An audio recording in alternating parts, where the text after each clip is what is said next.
नमस्कार, आप देख रहे हैं जनतंत्र टीवी का डिजिटल प्लेटफॉर्म। मैं हूं आपके साथ पल्लवी सिंह।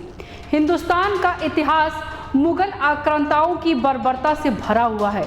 मुगलों ने सनातन को मिटाने के लिए मंदिरों को निशाना बनाया।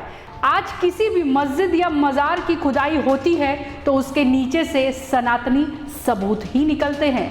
ऐसा ही कुछ हुआ है महाराष्ट्र के पुणे में, जहां एक दरगाह के खंभे गिरे तो नीचे दबी सुरंग बाहर आ गई, जिसके बाद हिंदू पक्ष का दावा है कि इस सुरंग के अंदर सनातनी मंदिर की मौजूदगी है। तो क्या है इस रिपोर्ट में, आपको बताते हैं विस्तार से। पुणे की दरगाह में सनातनी सबूत, दरगाह के नीचे सुरंग, छिड़ी नई जंग, हिंदू हो रहे अधीर, सुरंग के अंदर मंदिर।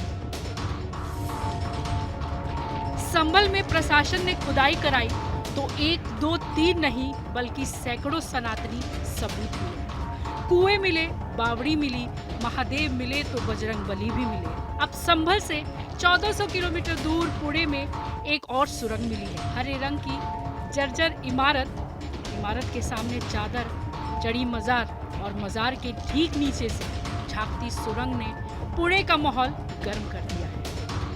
पुणे के मंचन इलाके में मौजूद एक दरगाह के नीचे सुरंग मिलने से विवाद शुरू हो गया। इस घटना के बाद हिंदू मुस्लिम पक्ष आमने सामने आ गए हैं। हिंदू संगठनों का दावा है कि यह कब्र नहीं, मंदिर है। दरगाह के मरम्मत कार्य के दौरान सामने के 2 खंभे गिरे तो नीचे से कोई कब्र नहीं बल्कि एक प्राचीन देवली का ढांचा बाहर आया। हमारे बुजुर्ग पहले से कहते थे कि उस स्थान पर एक मंदिर था, जबकि दरगाह ट्रस्ट सदस्य और राजू इनामदार का कहना है यह सुरंग नहीं, कब्र है। जिसे सुरंग कहा जा रहा है वह असल में एक सूफी संत की कब्र है। यह मस्जिद नहीं बल्कि 400 साल पुरानी दरगाह है। सुरंग बताकर विवाद खड़ा किया जा रहा है।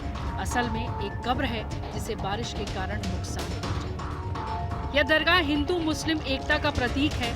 यहाँ स्थानीय हिंदू भी मन्नत मांगते हैं और मुहर्रम के दौरान अपने नवजात बच्चों के कान छिदवाने के लिए यहाँ लाते हैं। हिंदू संगठनों के मुताबिक जब ये हिस्सा दिखा तो हिंदू कार्यकर्ता वहाँ गए और उन्होंने मुस्लिम पक्ष से मलबा हटाकर उसे दिखाने की मांग की, लेकिन मुस्लिम पक्ष ने इसे अपनी आस्था का प्रश्न बताकर ऐसा करने से इनकार कर दिया, जिसमें विवाद बढ़ गया।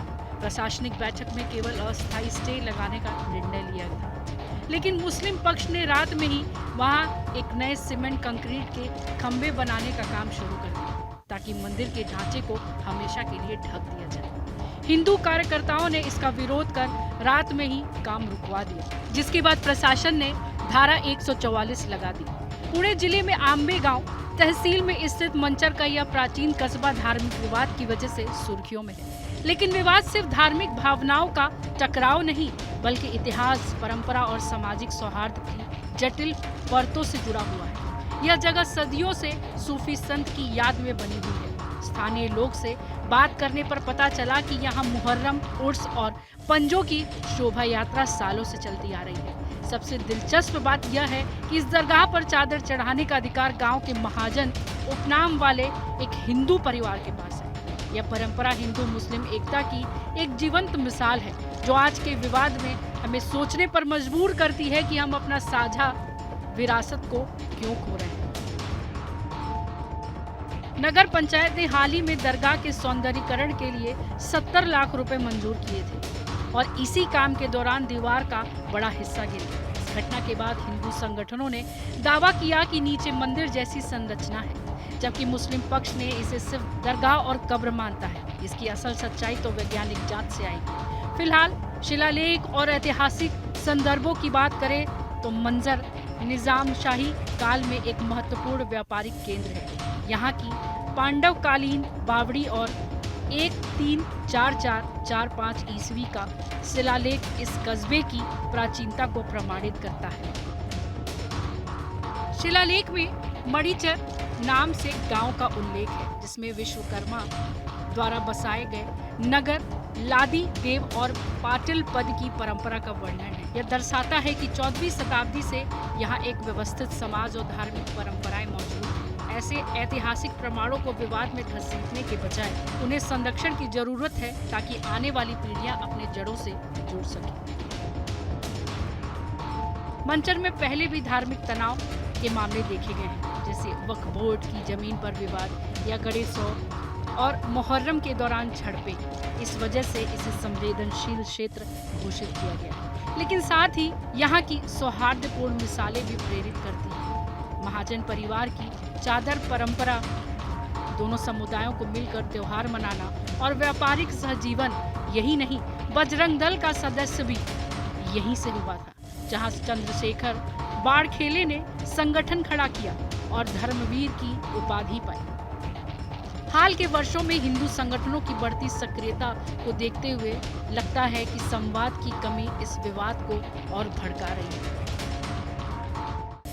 निष्कर्ष के तौर पर मंचर दरगाह विवाद केवल धार्मिक संघर्ष नहीं, बल्कि इसके पीछे गहरा इतिहास और साझी परंपराएं हैं। प्राचीन शिलालेख, सूफी संत की विरासत, चादर चढ़ाने की अनोखी रस्म और कस्बे का व्यापारिक सांस्कृतिक महत्व इसे और संवेदनशील बनाता है। दरगाह या मंदिर, इसका फैसला अदालत करेगी, लेकिन सदियों पुरानी सौहार्द को बचाना प्रशासन और समाज की सबसे बड़ी जिम्मेदारी है। हमें याद रखना चाहिए कि विविधता हमारी ताकत है, न कि जिम्मेदारी।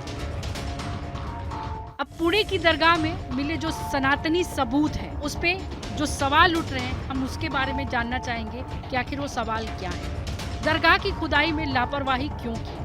जब बारिश का पानी नींव में भर रहा था तो पानी को रोका क्यों नहीं? पूरी मिट्टी को हटाकर ठीक से मरम्मत क्यों नहीं किया जा रहा है? सुरंग की सच्चाई सामने आने से क्या बंद हो जाएगी कमाई?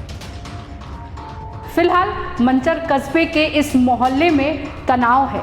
हालात पर नजर रखने के लिए पूरे इलाके को छावनी में तब्दील कर दिया गया है। गली के दोनों तरफ खाकी की ये तैनाती बता रही है कि एक सुरंग ने बड़े विवाद को जन्म दे दिया है। फिलहाल प्रशासन ने मामले की जानकारी पुरातत्व विभाग को दे दी है, जिसके बाद एएसआई ने दरगाह के आसपास निर्माण पर रोक लगा दी है। वहीं हिंदू पक्ष इस मामले को लेकर कोर्ट जाने की तैयारी कर रहा है। तो आपकी इस पर क्या राय है, हमें कमेंट कर जरूर बताइएगा। तब तक के लिए नमस्कार।